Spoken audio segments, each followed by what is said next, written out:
I don't neglect the mistakes. I mean, they are part of the journey. I don't gamble, not because I have anything against gambling, clearly, but I find my adrenaline in starting businesses. I need to spend quality time with the people I love, with people that may need my time. Welcome. Honored to be here. We know each other for many years. We've done some crazy stories, a crazy project on some bests that came from your brain that was very, very noisy and very copied afterwards. I remember telling someone that copied them that next time we're going to wear skirts. They just wanted to give him a heads up in case he wanted to be ahead of time, and start shaving the legs and stuff. Very good. But yeah, I'm very, very glad to be here. Great. Well, listen, we stand on the edge of a new year. 2026 is around the corner, and new challenges for everybody, but in particular for you, because you've set up your own strategic advisory, a consultancy within the industry. Tell us a little bit more about where that came from and what you're looking to do with it. Well, this year I'm turning 20 years in the industry. My first project in the industry was 2005, right? And I believe I accumulated, enough experience, relationships, success and non-success cases as to be able to help other companies. Also, with the Leander experience, I did a lot of regulated Europe, regulated US. With Vibra, I did a lot of Latin America. So speaking the two cultures, the two languages, understanding them, I believe it put me in a good position to help certain companies. Also has to do a bit with, I turned 50 last month. And it's a moment of reassessing, okay, what do I want to do with the upcoming 50 years of my life? I'm optimistic, as you can see. And decide of what I've done in the past, okay, how do I want to reconvert for the new phase? Interesting. Excellent. Okay. So 20 years of success and non-success, you said. What advice would you give a young Ramiro Atucha today if he was starting off in the industry? No, I mean, I don't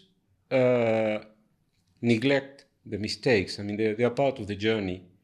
I don't even like to call them mistakes. I mean, situations that, I resent a lot these success stories. A good example that I have is in the music industry.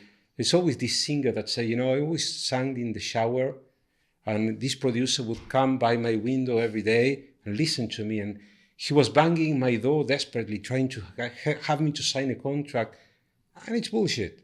This singer was banging the door of the producer for years, presenting demos, then he got a contract. So I have a bit of a rebellion against success stories because I know many of them. I know many of how they went. And then I hear, the pasteurized story of that, and that's not how it happened. The problem with that is we have young entrepreneurs, young people led to believe that they're not good enough because they are not as smart as that guy that clearly knew what he had. He didn't know, So what I would that Ramiro is to do what you did, keep trying, keep looking for the way forward, and don't change anything you did. Because, with the information I have back then, I would do exactly the same. Of course, with the information I have now, I would do things different, but I would also buy lottery tickets of a certain number, Yeah, that would be nice. But it doesn't work like that. No. And I think that in order to be able to advise, in order to be able to share your experience, you need to be mindful of the things that went well, that didn't go well, be honest about them, as to be able to tell other people, just don't do that. Yeah. I did it. and it didn't work out. Definitely. It takes a long time to be an overnight success, as they say. Yes. So what types of companies will you be helping then? You've obviously got a background in slot studios, and we'll go and talk about that in a moment. But if you're looking for people, if you're putting an advert out via this podcast today, what sort of companies would you like to work with? Well, over time, I realized I found a lot of passion when I talk to I end up giving a lot of free advice and a lot of free consulting over the past years, because I start talking with someone that has a new project or that's entering a new market, and I can help it. What's your corporate structure? How's the shareholders agreement, and how are you targeting your market, and how are you entering? So I can help it, and that feels right. So I want to do a lot more of that.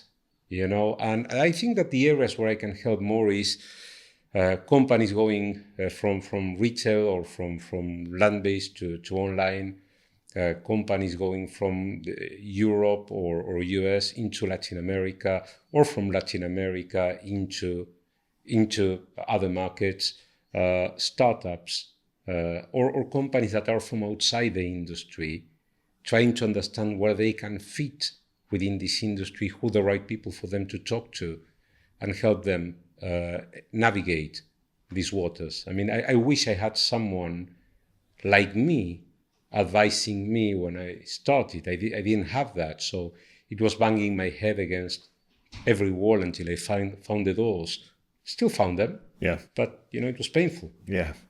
Now, at the risk of sounding cynical, a lot of people go into consultancy in between jobs, right? And that's just the way it is. But I get the sense from you that this is more of a career change, more of a lifestyle change, that you've done the big jobs, you've done the CEO jobs, and you're quite content doing this. It's now your time to give something a little bit back to the industry, maybe. Is that fair? I'll say yes, but then I'm concerned, because you never know. I mean, a lifetime opportunity may show up, and you may want to embrace it because it's the right challenge, the right people. But yeah, I did not start this with the spirit of in the meantime. I really think I can make a difference for certain companies. One thing that I have, over the past time with Vibra, however we want to call it, Leander, is that I dedicated at least 80% of my time to doing things that, in my opinion, other people could do better than me, and only 20%, if lucky, 20% of the time on things that I believe I'm best at,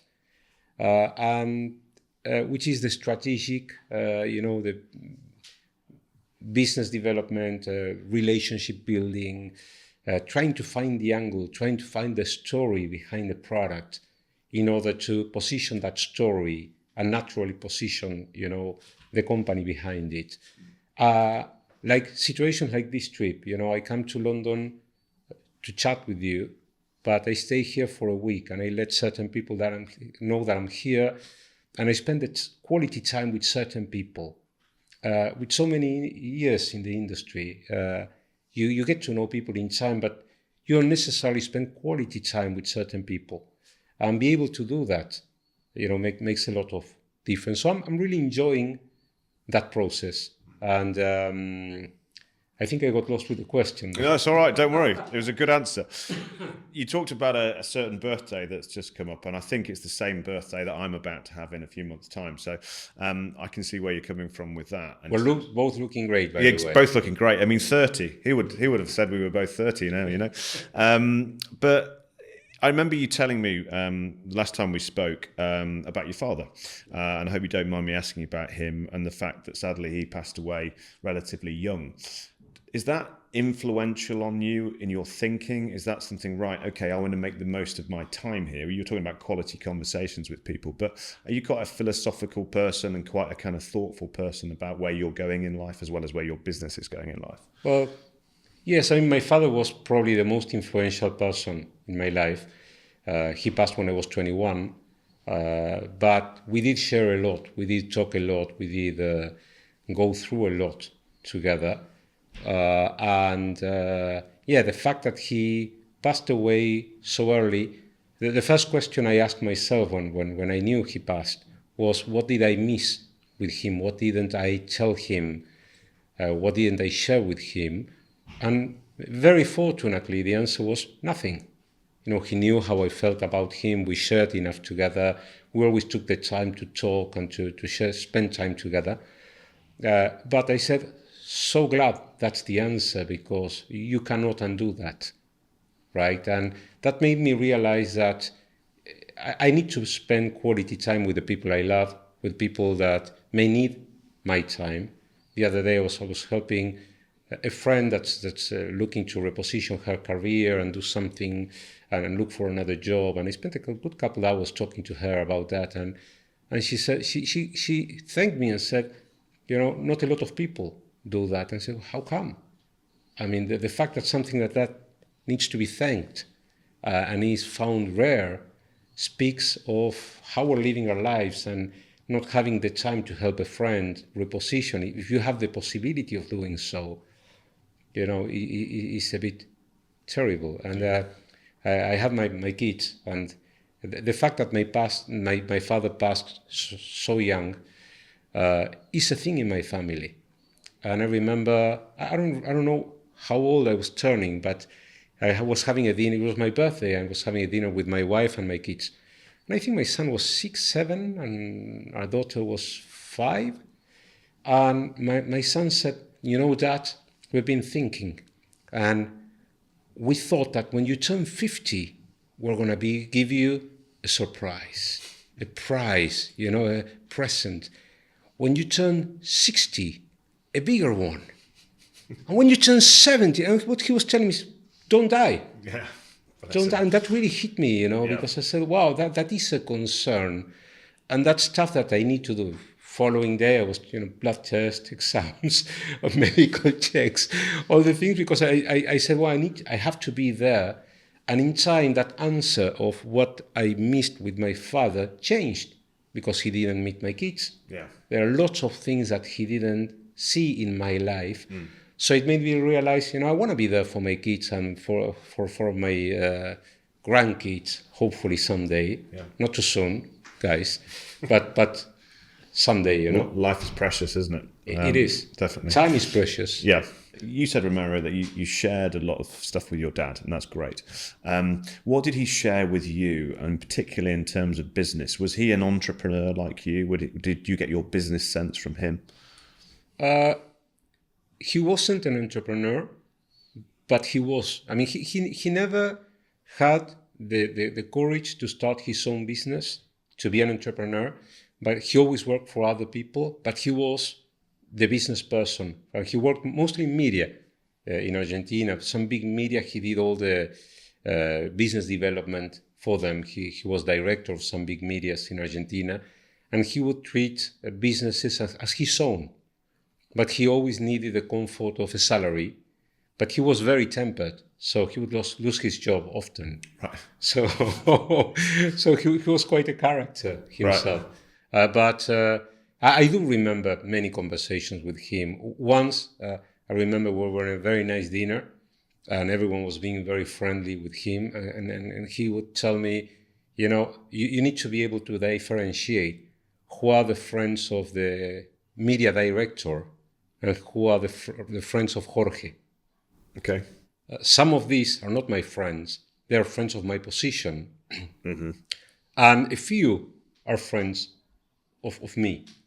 And that's something that you need to accept, not resent, but know who they are, right? And I still remember that. And in the years and, changing projects, etc. Some people think you're done. When I left Leander. So I said, he's done. So not worth taking a call from him. And I remember.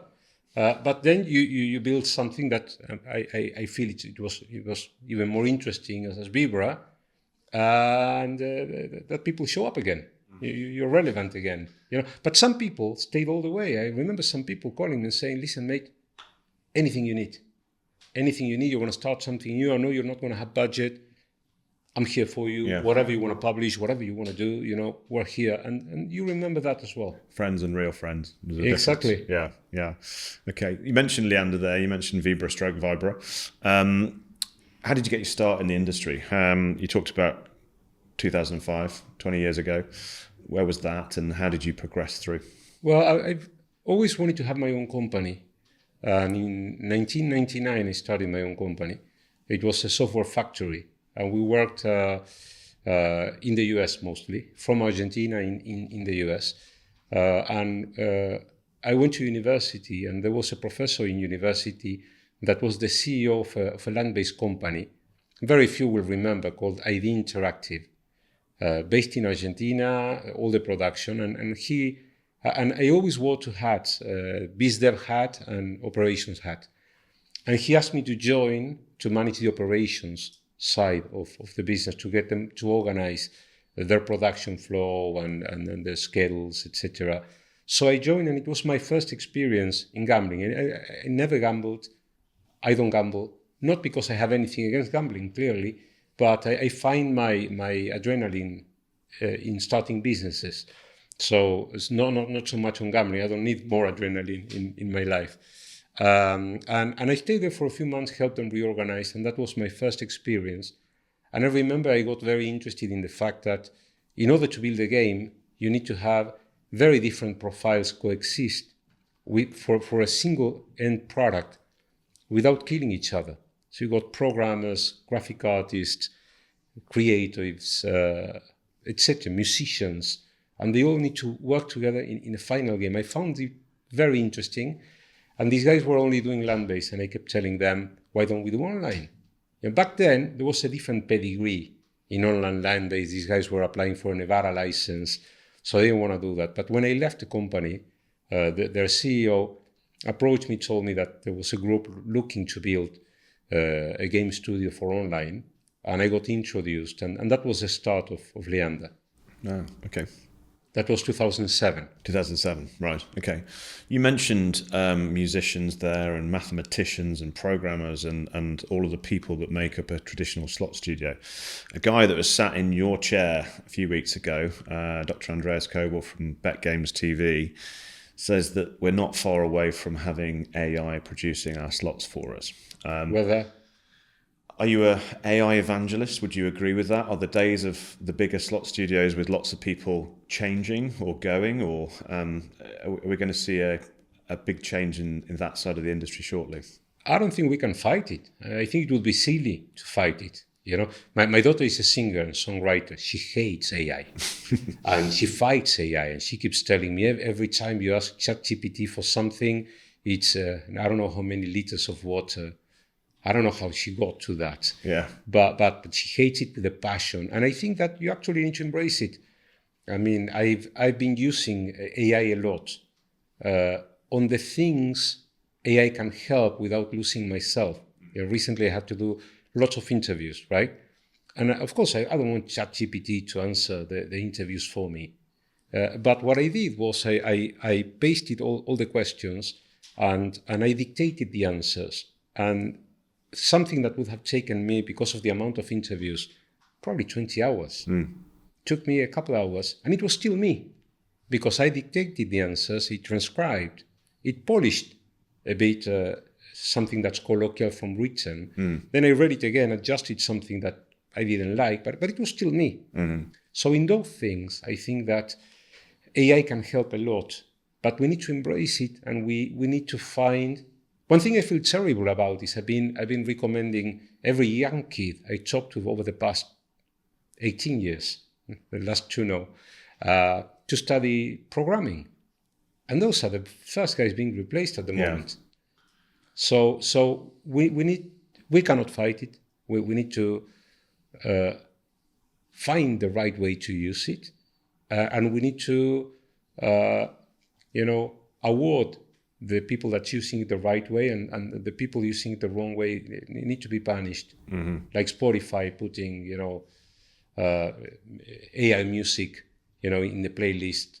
I don't know if they're doing it or not, but this is a common belief that there are many AI musics put in the playlist because they don't need to pay for that. I don't know if that's true or not, but if it was, it would be terrible. Yeah. So are you an AI optimist then, rather than an AI pessimist? I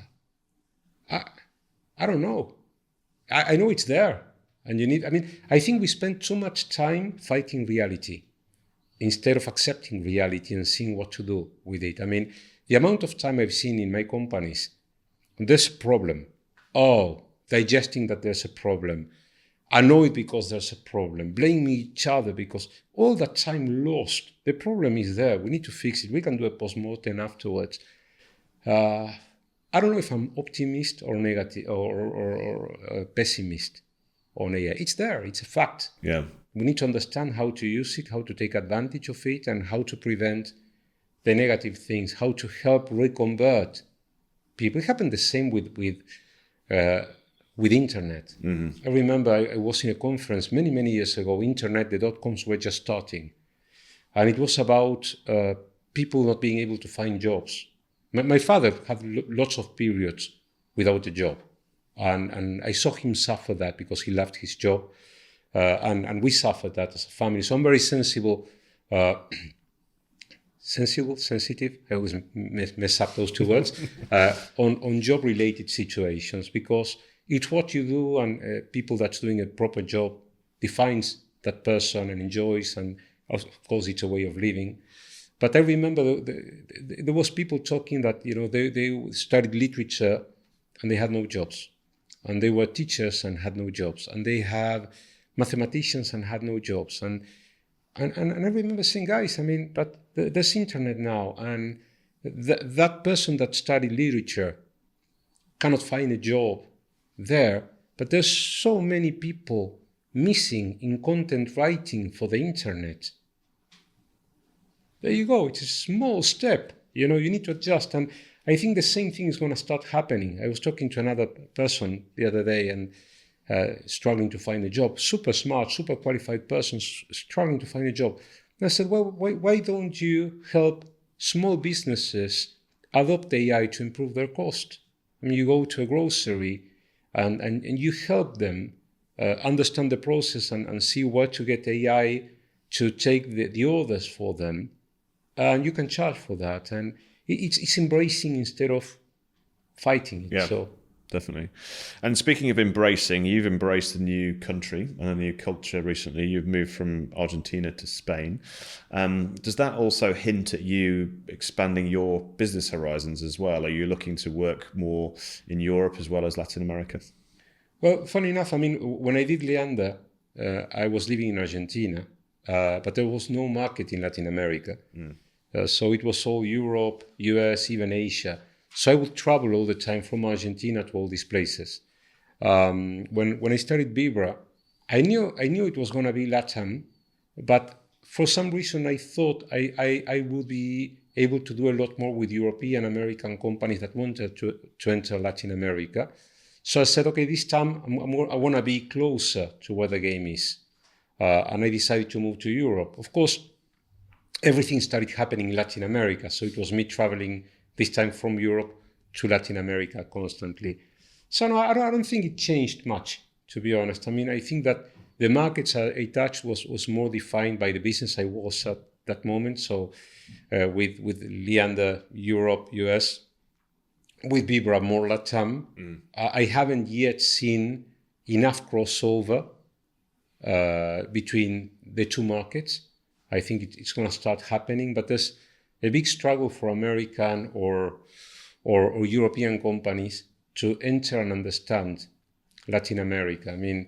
Many Latin American companies would never ever have a documentation to pass a due diligence for an M&A that would be expected by a public US company. Or that doesn't mean they're dodgy or they don't, but they don't have it. They're not used to, and the European or American company struggles to understand that, struggles to understand what to really ask for and what isn't really necessary.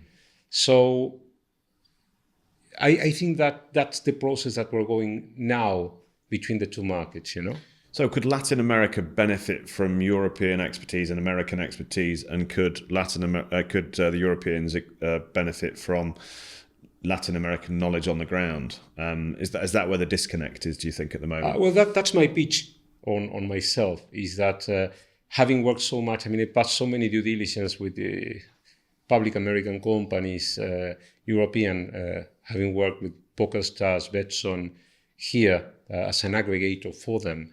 I understand what they need, what their expectations are, And I'm from Latin America, and the last years I've worked with all the Latin Americans, many Latin American operators, suppliers. So I know what they have, what they don't have, and what that means. So I think that there's a bit missing there in helping them translate and helping them meet halfway, because there's a lot that Latin American companies can improve on how they present themselves to a due diligence. And there's many things that are being asked by American or European companies that cannot be met. Sure. Yeah. Okay, speaking about Latin America, we're a year into the regulated Brazilian market now. How do you see its first 12 months? Who've been the winners, who've been the losers so far? Well, there's real winners and perceived winners, because I think that the real winners are those operators that were there from the beginning, before it was fully regulated, but not illegal. Remember that there was a law there, but not a regulation. So it wasn't illegal, but it was almost like a free playground for everyone.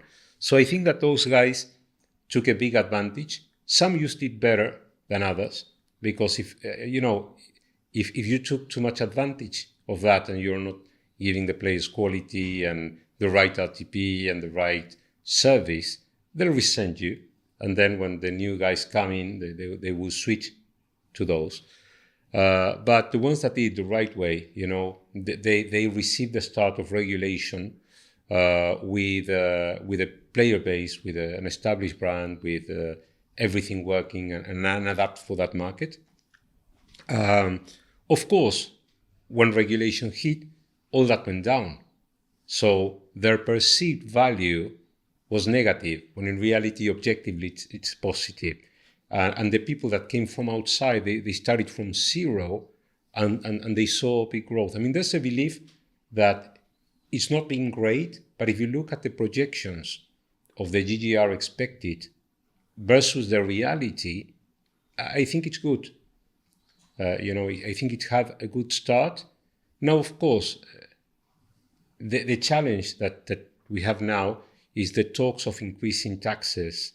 That context of, I think we were all expecting a lot more of an M&A frenzy into Brazil. That didn't happen. A bit happened, but not a lot happened there. And that has to do with, I've seen M&A processes that, sometimes I can't help, sometimes certain companies enter Latin America and you see them stumble, and say, well, why are you doing that, But it's the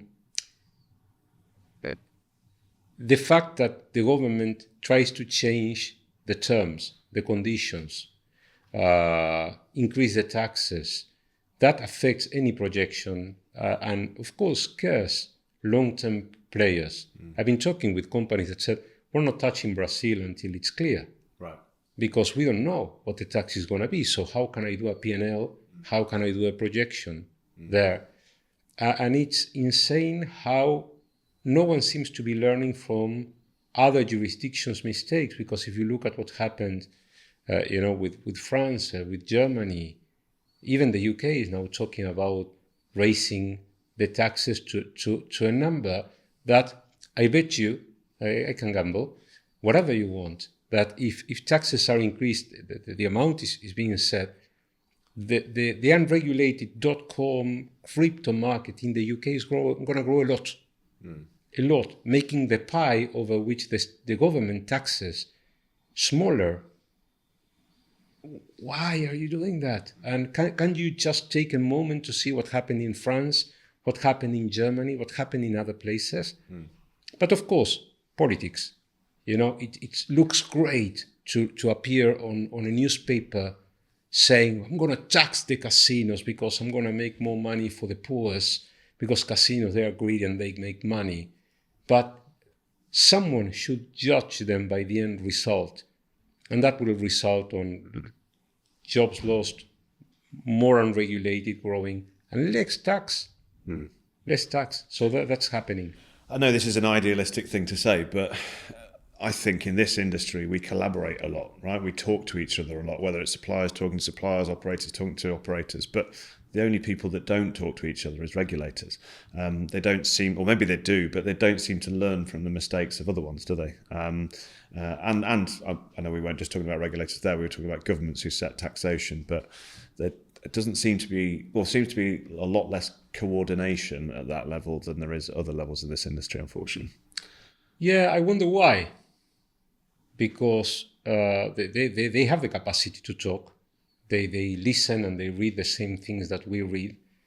But I think that there's a bit of hypocrisy there, because regulators respond to politics, and politics prefer to be seen as anti-casino and punishing casinos than supporting casinos. I mean, I don't think any politician wants to be labeled as he's a casino supporter.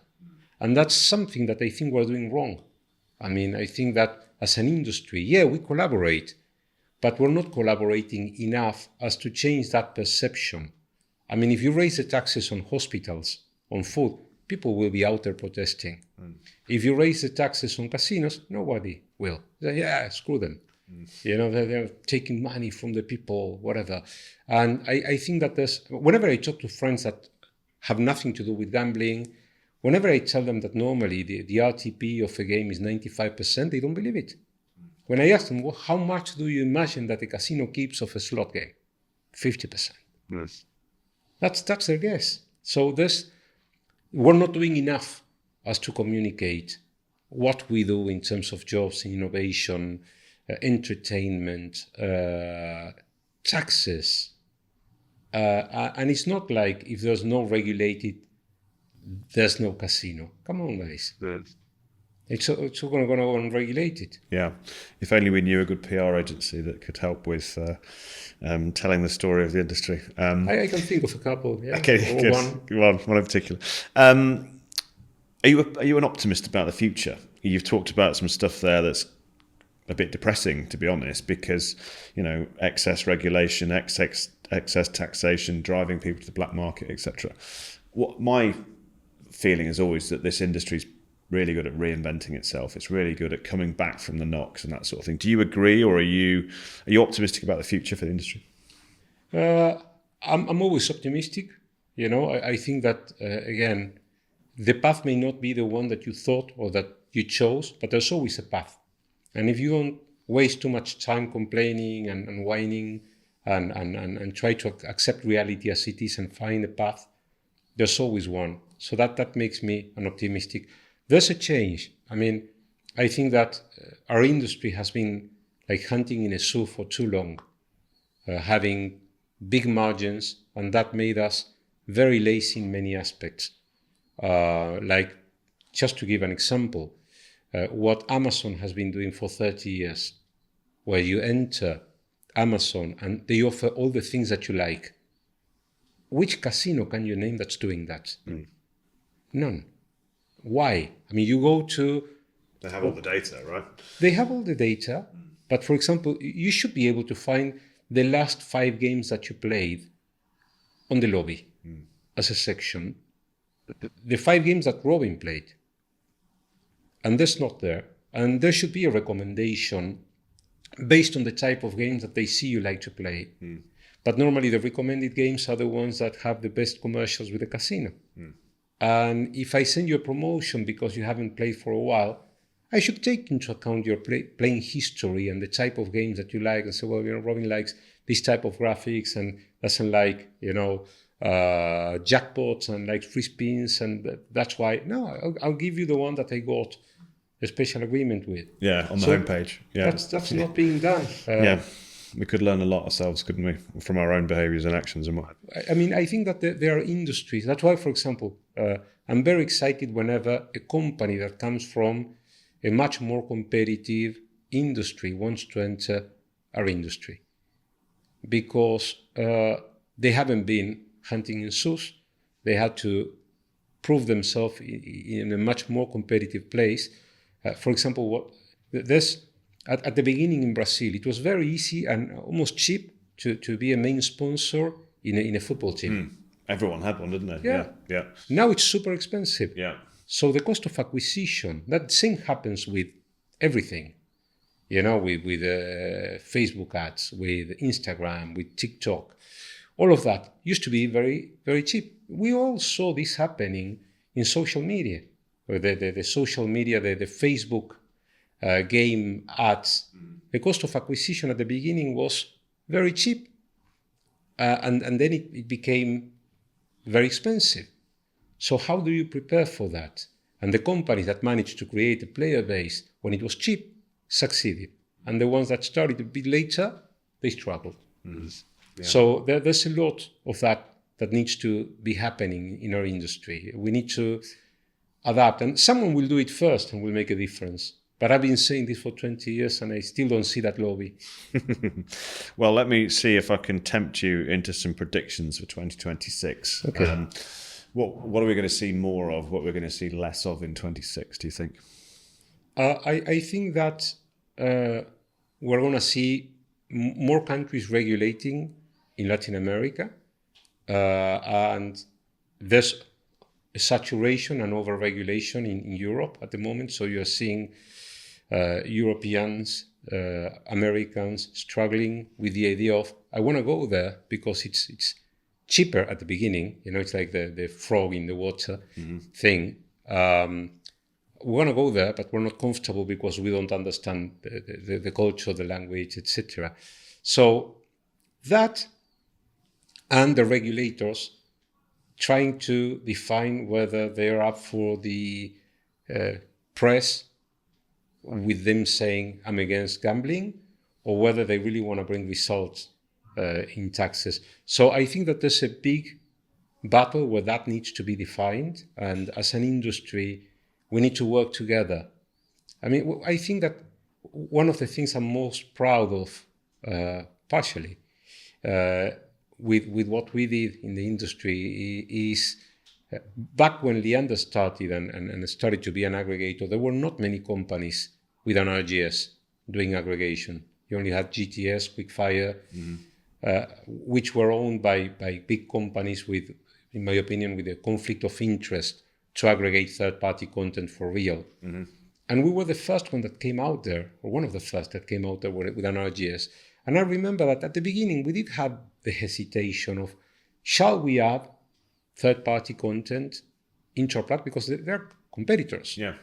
And I remember that in the end, what the concept that prevailed was, let's collaborate together towards availability. Because if on top of the Leander content, we've got Quickspin, we've got Red Tiger, we've got all these guys with us, it's going to be easy for all of us to get a direct integration with the top casinos.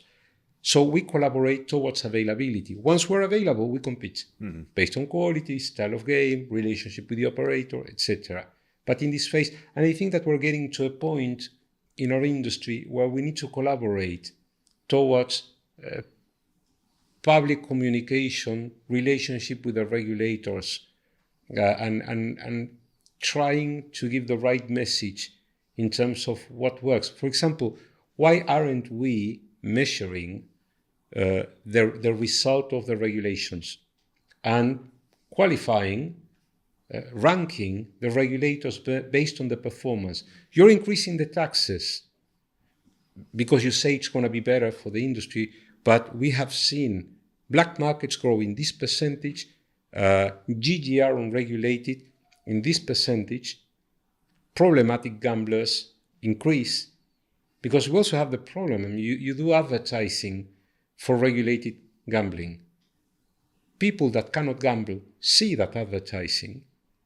They want to gamble, they can't because they're underage, and they go to unregulated. Well, they can, yeah. Yeah. Yeah, not ideal. So I mean, if we can work together on that, I think it would be a better landscape for people to compete in a better situation. Yeah, collaboration is the way forward for sure. Yeah. Excellent. All right. We always finish these podcasts with the same 3 questions, quick fire questions. I noticed that the logo for your new consultancy is the Ace of Spades. So I'm wondering if you're a Motorhead fan. But the question I was going to ask you is that if you had the opportunity to see one musician or one group or one singer or whatever, who would that be? Who's your favorite musician? I'm a big fan of rock. I even played in a hard rock band for many years. Did you? We recorded an album. We did quite a bit of that. I have a big fan of guitars. I'm left-handed, so I have a big collection of left-handed guitars. I have like 70 guitars left-handed myself. So I'm a big fan of the Beatles, big fan of Paul McCartney. I was very fortunate to have seen him many times and to have seen him with my kids, with my wife, and with my mom. So the three generations all together seeing Paul. But I must say, being very objective and not biased at all, that the most talented musician I know by now is my daughter. Right. You're going to hear about her. That's good to know. Excellent. Yeah. I'll keep an eye out for her then. You were famous for trying to bring, or you did bring, a load of steak knives to ice once, which I think is probably your lasting legacy when it comes to this industry. So I know that food is important to you, but if I was to put you on the spot and this was your last meal on earth, what would you be eating? Barbecue.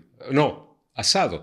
Asado. Argentinian. And the knife thing is amazing. I mean, whenever, I remember we brought 50 knives into the UK in our luggage. I don't know how we're not in Guantanamo or something like that, but we did that. And up to today, whoever received that, if he's a bit drunk, he'll hug me. I remember Michael Caselli hugging me for 30 minutes, telling me what it meant for him to receive that knife. So a lot of crazy stories around the knife. That sounds like Michael Caselli all over. So what's on your barbecue? What's on your asado? I always have picanha. Always have... there's a cut that we call the short ribs. We call them asado. It gives the name to the whole thing. Mm-hmm. And there's another one that we call vacío. So I don't know how that translates, but it's a different piece. Okay. Last but not least, as a man who's now advising companies, what piece of advice would you give to the next generation of iGaming executives? Make an effort to start bootstrap, which is something I didn't do. I mean, I always knew what I wanted to do, where I wanted to get there, and I'm not a greedy person. I don't need to have a majority. I don't fight for control. I am a consensus person. But at the end of the day, the founder needs to retain the power of keeping the company in the direction he believes in. And since I always knew where I wanted to go, I tried to raise more money quicker, which gave my controlling position away too quick. And if I could go back in, again, I don't resent that because I'm super proud of my role in Leander, in Vibra, super proud of that. And but I think that starting with friends and family at the beginning and reaching a certain point and then doing a smaller capital raise and bringing it to another valuation is what I would advise now startups to do. It's scarier because it's great to have a couple million in the bank and say, I've got enough P&L for 3 years and I can execute and I can hire and I can, but I would recommend myself to go slower. Do it yourself in aspects. Yeah, interesting. Well, it sounds like good advice to me. And in terms of your advisory, I hope it goes very well. Good luck with that and good luck in 2026. And thank you for joining us today. I appreciate it. Thank you very much.